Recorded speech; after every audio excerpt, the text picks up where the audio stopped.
સુરતના ગોળાદરા વિસ્તારમાં પતિએ પત્નીનું ગળું કાપી કરી હત્યા. પોલીસે હત્યારા પતિ જયસુખની કરી ધરપકડ.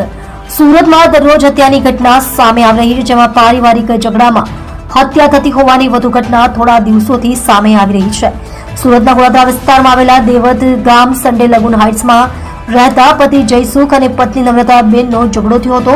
બંને દીકરીઓની સામે જ પતિએ પત્નીનું ગળું કાપી નાખ્યું. ઝઘડો થયા બાદ પતિ જયસુખ અને પત્ની નમ્રતાબેન સૂઈ ગયા હતા અને મોડી રાત્રે ફરીથી પતિ જાગ્યો હતો અને નમ્રતાબહેનના ગળાના ભાગે ચપ્પુ મારી દીધું હતું. રૂમમાં રાત્રે બંને દીકરીઓ અને પતિ પત્ની સૂતા હતા ત્યારે બંને દીકરીઓની સામે જ પતિએ પત્નીનું ગળું કાપી નાખતા આખો રૂમ લોહીથી લથબથ થઈ ગયો હતો. તેથી મોટી દીકરી જાગી ગઈ હતી અને આ દ્રશ્ય જોતા બૂમાબૂમ કરી હતી. પતિ દારૂના નશામાં હોવાની આશંકા.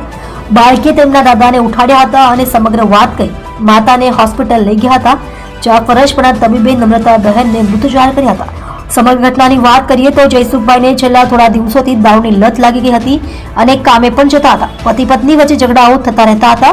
ગત રાત્રે ઝઘડો થયા બાદ જયસુખભાઈએ નમ્રતાબેનને ચપ્પુ મારી દીધું હતું. આ ઘટના બની ત્યારે જયસુખ દારૂના નશામાં હોવાની આશંકા સેવવામાં આવી રહી છે.